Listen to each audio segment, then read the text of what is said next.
Friends, स्वागत है आप सभी का। और इस वीडियो के अंतर्गत हम ज्योग्राफिकल थॉट को देखेंगे। ज्योग्राफिकल थॉट में हम आप लोग को नियतिवाद और संभववाद इस वीडियो में हम आप लोग को बता देंगे। ठीक है, नियतिवाद और संभववाद की संकल्पना आप लोग को बता देंगे और तुलनात्मक अध्ययन भी बता देंगे कि इसका तुलनात्मक अध्ययन कैसे करना है। ठीक है, सबसे पहले नियतिवाद हम लोग देख लेते हैं कि नियतिवाद क्या है। तो देखिए, नियतिवाद इस सिद्धांत का अभिप्राय यह है कि मानव का विकास उसके वातावरण के द्वारा होता है। वातावरण ही मानव के जीवन यापन के ढंग को अर्थात भोजन, वस्त्र, मकान, आर्थिक उद्योग, सामाजिक संगठन और सांस्कृतिक प्रतिरूप को निर्धारित करता है। यहाँ वातावरण से अभिप्राय केवल भौतिक वातावरण से था। इसमें मानव द्वारा निर्मित सांस्कृतिक वातावरण को सम्मिलित नहीं किया जाता है। ठीक है, तो यहाँ कहने का सेंस क्या है, नियतिवाद का मतलब आपका यहाँ पे क्या होता है। तो नियतिवाद का मतलब ये है आपका कि नियतिवाद मतलब नियति मतलब प्रकृति। ठीक है, नियति मतलब प्रकृति। प्रकृति प्रबल है यानी प्रकृति शक्तिशाली है। ठीक है, प्रकृति जो है आपका शक्तिशाली है। ठीक है, और मनुष्य जो है उसका क्या है, गुलाम है। ठीक है, मनुष्य उसका गुलाम है। ठीक है, नियतिवाद के संकल्पना में मूलतः यही बताया गया है कि मनुष्य जो है प्रकृति का गुलाम है। अब इसी चीज़ को क्या लिखना है, आपको सेंटेंस में लिखना है। तो गुलाम होने के वजह से ही मनुष्य क्या कर रहा है, नियतिवादियों का बताना है कि मनुष्य के जीवन यापन का जो भी ढंग है, ठीक है, जीवन यापन का जो भी ढंग है, जैसे कि वह जो भोजन करेगा वो भी प्रकृति निर्धारित करेगा। वह किस प्रकार का वस्त्र पहनेगा ये भी, जैसे गर्म प्रदेश के लोग कैसे वस्त्र पहनेंगे, ठंडे प्रदेश के लोग कैसे वस्त्र पहनेंगे, गर्म क्षेत्र का मकान कैसा होगा, पर्वतीय क्षेत्र का मकान कैसा होगा। मतलब हर चीज़ पर, मानव के हर एक क्रियाकलाप पर नियतिवादियों ने प्रकृति को प्रबल माना है कि प्रकृति हर चीज़ को नियंत्रण करता है और मनुष्य को प्रकृति का क्या किया है, गुलाम माना है। ठीक है, मनुष्य को प्रकृति का गुलाम माना है। यही आपका नियतिवाद की संकल्पना है। और इस संकल्पना का जन्म जो है आपको मूलतः जर्मनी में हुआ था। ठीक है, ये इसका जन्म जो है जर्मन के क्षेत्र में हुआ था। तो इसी चीज़ को सेंटेंस में लिखता है। तो यहाँ तक जो आपका बोला गया है इसका मतलब उम्मीद करते हैं कि आप लोग समझ गए होंगे। ठीक है, कि जीवन यापन के ढंग, भोजन, वस्त्र, मकान, आर्थिक उद्योग, सामाजिक संगठन, सांस्कृतिक प्रतिरूप को भी निर्धारित करता है। यह वातावरण से अभिप्राय केवल भौतिक वातावरण से था। इसमें मानव द्वारा निर्मित सांस्कृतिक वातावरण को नहीं दिया। मतलब मानव अपने द्वारा जो वातावरण निर्मित करता है उसको नियतिवाद के संकल्पना में इंक्लूड नहीं किया गया। ठीक है, सिंपल सा सेंटेंस, ये सब समझते जाइएगा आप लोग। अब नेक्स्ट क्या है, तो ज़्यादा लंबा पैराग्राफ नहीं लिखना है, फिर पैराग्राफ चेंज कर देना और लिखना है नियतिवाद के सिद्धांत का जन्म और विकास जर्मनी में हुआ था। अति प्राचीन काल से ही मानव ने प्रकृति को सहज रूप से ही सार्वभौम मान लिया था। तो प्राचीन काल में क्या था, लोग प्रकृति को, मतलब अभी भी क्या है, लोग मानता है कि हर चीज़ जो है भगवान को ही किया धरा है। ठीक है, हर चीज़ के लिए भगवान को ही लोग उत्तरदायी मानता है। ठीक है, तो प्रकृति पर पूर्णतः निर्भर था। सार्वभौम मानने का मतलब वही हो गया। उसके इस विश्वास को धर्म एवं धर्म के नाम पर स्थापित परंपराओं ने दृढ़ता प्रदान कर दी। आप लोग को पता ही है कि अंधविश्वास कितना था, पर प्राचीन समय में कितने प्रकार के प्रथाएं चलाए गए थे। तो उन सब प्रथाओं ने जो है नियतिवाद को मुख्यतः बढ़ावा दिया था। ठीक है, प्रकृति को प्रबल मानने में नियतिवाद को, और नियतिवाद का जन्म भी मुख्यतः वही धर्म और धर्म में लिप्त जो अंधविश्वास था वही माना था। ठीक है, और इसी के अंतर्गत एक विद्वान थे जिन्होंने कि एक शब्द कहा था, तो उस शब्द को हमने एक कोटेशन के रूप में ले लिया था। आप लोग भी इस प्रकार का कोटेशन का यूज एग्जाम में कोशिश करिएगा करने का। जैसे कि यहाँ पे लिखा है ना, मानव मात्र मोम का पुतला है जिसे प्रकृति अपनी इच्छा अनुसार ढालती है। ये कुमारी सैंपल के द्वारा कहा गया था और यह एक अमेरिकी विद्वांसी थी। ठीक है, अमेरिकी विदुषी थी, मतलब अमेरिका की विद्वान थी। ठीक है, और ये नियतिवाद की कट्टर समर्थक थे। ठीक है, तो यहाँ कर दिए। अब क्या है, नियतिवाद की संकल्पना से जुड़े सब का नाम नहीं देना है, जो जो प्रमुख विद्वान थे उनका नाम हम लोग दे देते हैं। ठीक है, तो मुख्य मुख्य का नाम यहाँ पर डाल दिए हैं। तो सबसे पहले होमबोल्ट को डाले हैं, फ्लो चार्ट में डाल देंगे, फिर रीटर को, रेडजेल को, हिप्पोक्रेटस को, अरस्तु को, स्ट्रोबो को, कुमारी सैंपल को और अन्य विद्वान को इसमें डाले हैं। अब इनके एक एक करके विचार को देख लेंगे कि इन्होंने पर्सनली क्या क्या बोला है। ठीक है, तो सबसे पहले होमबोल्ट को देखते हैं। तो होमबोल्ट क्या बोले हैं, तो इन्होंने प्राकृतिक शक्तियों के प्रभाव को मानव जातियों के शारीरिक लक्षणों और मनुष्य के रहन सहन पर स्पष्ट प्रदर्शित किया था।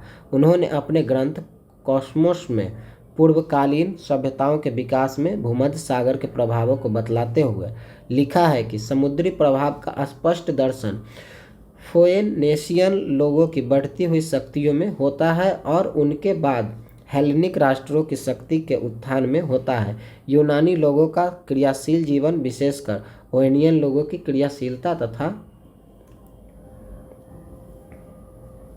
समुद्री यात्राओं का विकास भूमध्य सागर की भूरचना के प्रभाव के अनुसार हुआ था। इसमें पश्चिमी और दक्षिणी महासागरों की स्थिति भी विचारणीय है। ठीक है, तो ये हुम्बोल्ट का जो विचार था नियतिवाद से संबंधित, वो यहाँ पर दिया गया। ठीक है, शॉर्ट में करके दे दिया गया। इसको आप लोग वीडियो को देखिएगा पॉज करके 2-3 बार, तो ये सेंटेंस याद हो जाएंगे। ये सेंटेंस कोशिश कीजिएगा हूबहू याद करके लिखने का। ठीक है, नेक्स्ट है रीटर। नेक्स्ट विद्वान जो थे वो कौन थे? रीटर थे।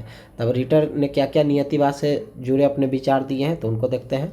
इन्होंने मानव और प्रकृति के पारस्परिक प्रक्रियाओं के विचार को प्रधानता दी थी।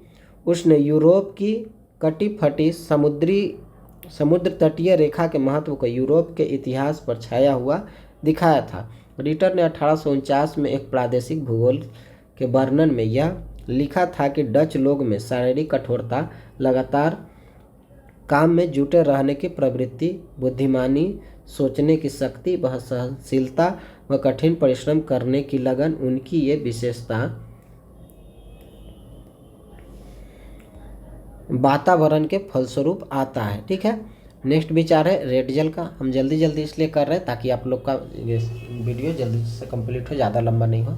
आप लोग केवल शांत से 2-3 बार वीडियो देखिएगा तो कंटेंट समझ में आ जाएगा। ठीक है, इनका मत था कि मानव अपने वातावरण की उपज है और प्रकृति वातावरण की शक्ति ही मानव जीवन को ढालती है। मनुष्य तो केवल वातावरण की मांग के साथ ठीक से समायोजन करता है और उसके अनुसार अपने को योग्य बनाता है। ये रेटजेल का कहना है।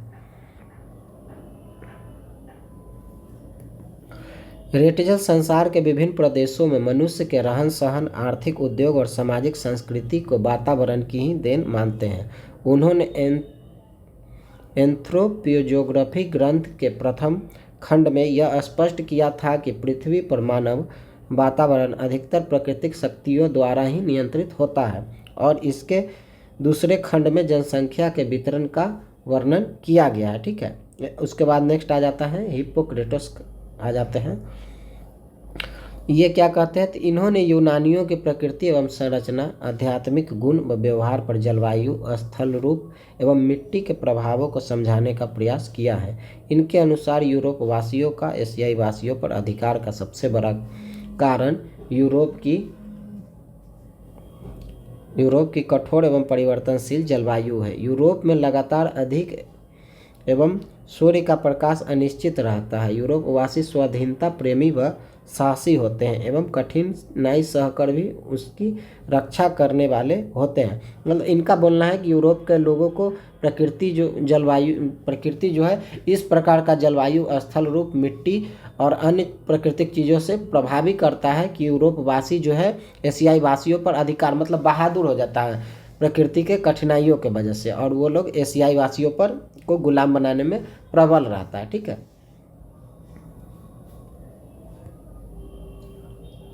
नेक्स्ट है सांस्कृतिक तत्वों के प्रभावों को उन्होंने पहली बार समझाते हुए बताया है कि एशियाई राजतंत्रों द्वारा गुलामी को बल मिलता रहा, वहाँ के निवासियों की आत्मशासन तंत्र या अधिनायक की गुलामी रही। ठीक है, यहाँ कहने का मतलब सांस्कृतिक तत्वों का प्रभाव पर उन्होंने बताया है कि एशियाई राजतंत्रों द्वारा गुलामी, मतलब एशिया का लोग जो है चिंतनशील होता है पर बहादुर नहीं होता है। फिर नेक्स्ट अरस्तु का कथन क्या है नियतिवाद से संबंधित? इन्होंने प्राकृतिक कारणों के प्रभाव को विशेष मानवीय लक्षणों को समझाते हुए उसने बताया है कि यूरोप के ठंडे प्रदेश के निवासी बहादुर होते हैं परंतु वह चिंतनशील या कुशल नहीं होते, अतः वह स्वयं स्वतंत्र तो बने रहते हैं परंतु राजनीतिक संगठन के अभाव में वह अपने पड़ोसियों को गुलाम नहीं बना सकते हैं। दूसरी ओर एशियाई चिंतनशील एवं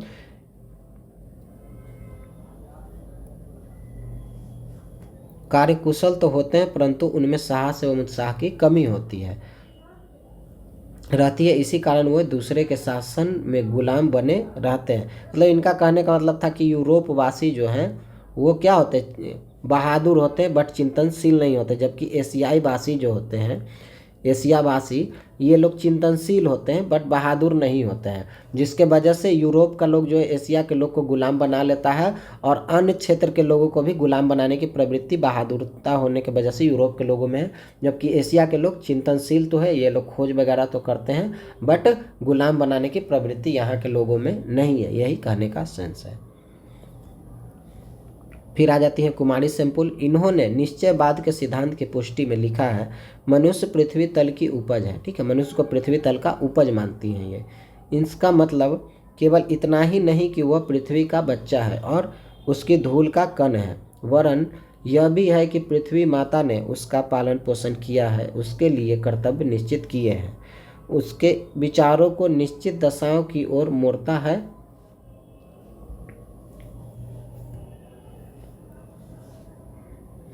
उसके समक्ष ऐसी कठिनाई उपस्थित की है जिनसे उनके शरीर को बल मिलता है और बुद्धि को तीव्रता।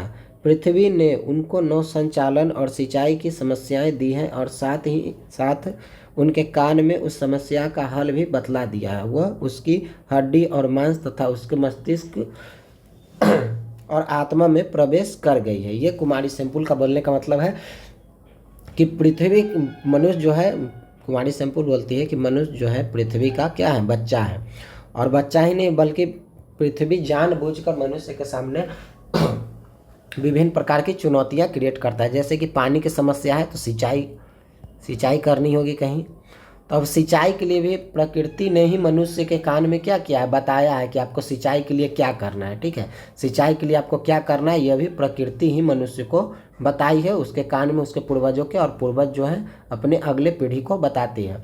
कहीं पर अगर समुद्र है, ठीक है, कहीं पे अगर समुद्र है तो समुद्र को कैसे पार करना है, इसके बारे में भी प्रकृति ने ही मनुष्य को बताया है, ठीक है।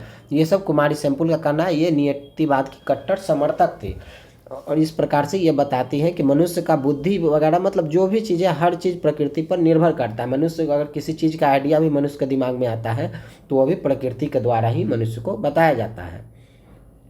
यहाँ पर देख रहे हैं उनका वक्तव्य क्या है कि मस्तिष्क और आत्मा में भी प्रवेश कर गई है प्रकृति का गुलामी। इस प्रकार सेम्पुल ने प्रकृति वातावरण का नियंत्रण मनुष्य के केवल भोजन, वस्त्र, मकान और आर्थिक उद्योग पर ही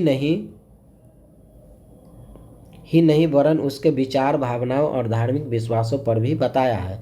अब आ जाते हैं नेक्स्ट, स्ट्रैबो। इन्होंने अपने विश्वकोशीय ग्रंथ भूगोल में मानवीय स्वभाव, बस्ती विकास, उसके विशेष व्यवहार, आचार विचार एवं धर्म आदि पर प्रकृति तत्वों, जलवायु एवं उनके कारणों, धरातल स्थिति, मिट्टी आदि के प्रभावों को समझाया है। स्ट्रैबो ने एशिया एवं अफ्रीका के निवासियों की तुलना में यूरोप के निवासियों का आचार व्यवहार एवं शारीरिक रचना अधिक विकसित एवं बतलाया है, ठीक है। मेनली लोग जो है यूरोपीय लोगों और एशियाई लोगों का ही तुलना करता है। स्ट्रैबो जो है ये अफ्रीका के लोगों को तुलना करता है, क्योंकि ये अफ्रीका से रिलेटेड था, ठीक है। तो अब इसके बारे में हम लोग को आलोचना भी करना होगा, ठीक है। तो आलोचना में हम लोग को बताना है कि रोजर सिमुलर के अनुसार नियतिवादियों ने मात्र यह बताने में अपना चिंतन एवं समय नष्ट कर किया कि किस प्रकार से मानव पर प्रकृति हावी है, वह इससे आगे की वास्तविकता को देखते हुए भी अनदेखा करते रहे। अति प्राचीन काल से ही मानव ने प्रतिकूलताओं के विरुद्ध संघर्ष करते हुए अनुकूलता का क्षेत्र विस्तृत करते हुए कई आविष्कार किए हैं, जैसे पहिया, हल, कृषि यंत्र, पशु का विविध उपयोग, वस्त्र, नगर एवं नगरों में सुविधाओं का विकास और उनका बस्ती क्रम। यहाँ आलोचना करते हुए बताया जा रहा है कि मनुष्य इस प्रकार से विकास कर रहा है। यह पहिए का विकास किया, हल का किया, कृषि यंत्र का किया, पशु का अपने उपयोग अनुसार उसका उपयोग किया, इस प्रकार का बस्ती का क्रम बनाया, इतना प्रकार का विकास कर रहा है। और नियतिवादी लोग जो है पूरी तरह से मनुष्य को प्रकृति का गुलाम बना रहे हैं। तो यही आलोचना इसका किया गया नियतिवाद का। समान भौतिक दशाएं अथवा प्रायः समरूप प्राकृतिक प्रदेश होते हुए भी ऐसे सभी स्थानों के सभी मानव समूह सर्वत्र उस प्रदेश में समान रूप से विकसित नहीं हो पाए हैं, ठीक है। जैसे कि पहाड़ी क्षेत्र में, ठीक है, जैसे कि पहाड़ी क्षेत्र में रहने के लिए आवास बना लिया जा रहा है। मान लीजिए कोई क्षेत्र बहुत ज़्यादा ठंडा है तो वहाँ पे आपको वो वातानुकूलित लगा कर मौसम को अनुकूल कर लिया जाता है। अभी देखिए कि राजस्थान के रेगिस्तानी क्षेत्रों में भी फसल उपजाए जाने लगे हैं, धान वगैरह की खेती करने लगे हैं। तो इन सभी चीज़ों को जो है आलोचना के रूप में नियतिवाद का लिया जा सकता है, ठीक है। कि मनुष्य अपनी सुविधा, जैसे कि मान लीजिए कहीं मार्ग में बाधा बनाया, समुद्र बनाया है, तो मनुष्य अपने विवेक के अनुसार उस पर क्या कर दे रहा है, पुल बना दे रहा है, ठीक है, पुल बना दे रहा है अपने ज्ञान और कौशल से। तो यही सब आलोचना होते होते जो है संभववाद का जन्म हो जाता है, ठीक है। तो हम संभववाद पे भी आएंगे। सर्वमान्य विषुवत रेखीय प्रदेश में हिंद देशीय एवं मलेशिया में जो कुछ विकास दिखाई देता है, स्पष्टता वैसे विकास या कार्य समानता अवस्थाओं कांगो या अमेजन बेसिन में नहीं दिखाई देते हैं, ठीक है। तो ये कुछ समर्थन और कुछ उसका विरोध भी करते हैं आलोचना में, ठीक है। कठोर नियतिवादियों को अब वास्तविक नहीं माना जा सकता। आज मानव प्रकृति के सामने मात्र मोम का पुतला नहीं है। इस बात को अपने अंतिम दिनों में कुमारी सेम्पुल ने भी स्वीकार किया था, ठीक है। नियतिवाद के सबसे कट्टर समर्थक कुमारी सेम्पुल भी अपने अंतिम दिनों में माना था कि मनुष्य जो है मात्र मोम का पुतला नहीं है प्रकृति के सामने। मानव द्वारा भूतल आकाश, भूतल की गहराइयों में, सागर सतह एवं सागर तली में की गई अभूतपूर्व खोज, विकास, शोध एवं अन्वेषण और निरंतर उन्नत तकनीक विकास एवं प्रयोग की गतिशील प्रभाव के कारण उसका सामान्य प्राकृतिक प्रवेश पर निश्चित प्रभाव है। 20वीं सदी के प्रारंभ से ही दिखाई देने लगा था।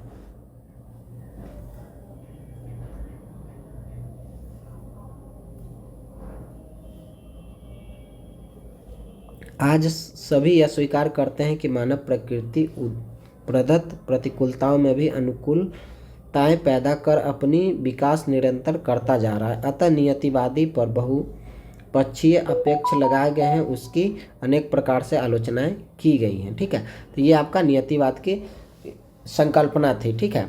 अब इसमें आपको अगर शॉर्ट पूछ देता है केवल नियतिवाद शॉर्ट लिखना, तो आप कैसे लिखेंगे? तो देखिए केवल अगर इसमें यही ना प्रॉब्लम है आप लोग की शॉर्ट क्वेश्चन, देखिए शॉर्ट क्वेश्चन क्या है, आप जो पढ़े हैं उसको कितना रिड्यूज करके लिख सकते हैं, ठीक है। तो शॉर्ट क्वेश्चन में आपको नियतिवाद में क्या लिख देना है तो बता देते हैं कहाँ तक लिखना है। देखिए शॉर्ट प्रश्न में आपको शुरू कर देना है यहाँ से, ठीक है, यहाँ से शुरू करना है आपको और लिखते हुए आना है, यहाँ पर लाके आपको स्टॉप कर देना, ठीक है, यहाँ लाके आपको स्टॉप कर देना नियतिवाद की संकल्पना को, ठीक है। नियतिवाद की संकल्पना आपका हो गया। नेक्स्ट संभववाद की संकल्पना नेक्स्ट आप लोग को बता दिया जाएगा।